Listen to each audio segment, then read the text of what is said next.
വയനാട്ടിൽ എല്ലായിടത്തും രാവിലെ തന്നെ വലിയ നീണ്ട ക്യൂ ആണ്. ഒരു മണിക്കൂറിലധികം ക്യൂ നിൽക്കുന്ന സാഹചര്യമാണ് പല ബൂത്തുകളിൽ, ഏറിയ ബൂത്തുകളിലും ഉള്ളത്. ഇവിടെയും ഞാൻ വോട്ട് ചെയ്യുന്ന സ്ഥലത്തും സമാനമായിട്ടുള്ള സാഹചര്യമാണുള്ളത്. ഒരു കാര്യം പ്രത്യേകം എടുത്തു പറയുന്നു, വയനാട് പാർലമെന്റിൽ രാഹുൽ തരംഗം വളരെ പ്രകടവും ആഞ്ഞടിക്കുന്ന കാഴ്ചയാണ് വളരെ കൃത്യതയോടുകൂടി മനസ്സിലാക്കാൻ സാധിച്ചത്. കേരളത്തിൽ UDF തരംഗവും ആഞ്ഞടിക്കുന്നു.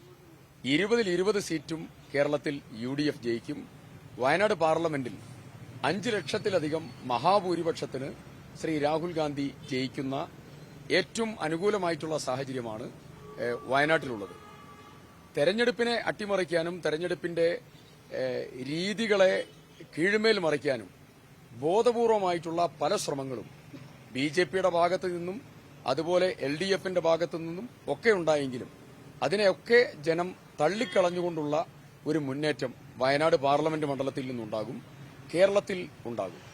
ഒരു കാര്യം പ്രത്യേകം എടുത്തു പറയുന്നു, 2 ഭരണകൂടങ്ങൾ, കേന്ദ്ര ഭരണവും സംസ്ഥാന ഭരണകൂടവും തങ്ങളുടെ പ്രവർത്തനത്തിന്റെ വിലയിരുത്തലാണ് ഈ തെരഞ്ഞെടുപ്പ് എന്ന് പറയുന്നതിൽ ദയനീയമായി പരാജയപ്പെട്ട ഒരു തെരഞ്ഞെടുപ്പാണ്. മോഡി ഗവൺമെന്റ് വിഭാഗീയതയും വർഗീയതയും തീത്തുപ്പുന്ന വർഗീയത നരേന്ദ്രമോദിയും അമിത്ഷായും രാജ്യവ്യാപകമായി സഞ്ചരിച്ച് നടത്തിക്കൊണ്ടിരിക്കുകയാണ്. ഭരണ നേട്ടങ്ങൾ അവർക്ക് പറയാനില്ല.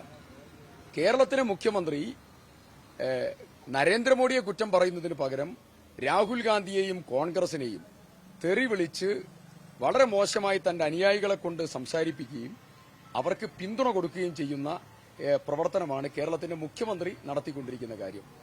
ഈ 2 ഗവൺമെന്റിന്റെ വിലയിരുത്തലായി ഈ തെരഞ്ഞെടുപ്പ് മാറും. സ്വന്തം പ്രവർത്തനത്തിന്റെ, സ്വന്തം സർക്കാരിന്റെ വിലയിരുത്തലാണ് ഈ തെരഞ്ഞെടുപ്പ് എന്ന് പറയാനുള്ള ആത്മവിശ്വാസം പോലും കേരളത്തിന്റെ മുഖ്യമന്ത്രിക്കും ഭരണകൂടത്തിനും നഷ്ടപ്പെട്ട ഒരു തെരഞ്ഞെടുപ്പാണിത്. അതുകൊണ്ട് തന്നെ ജനവിധി അവർക്കുകൂടി മനസ്സിൽ ഫീൽ ചെയ്യുന്നതായിരിക്കുന്ന ഒരു ഘടകമായി പ്രവർത്തിച്ചിരിക്കുന്നു.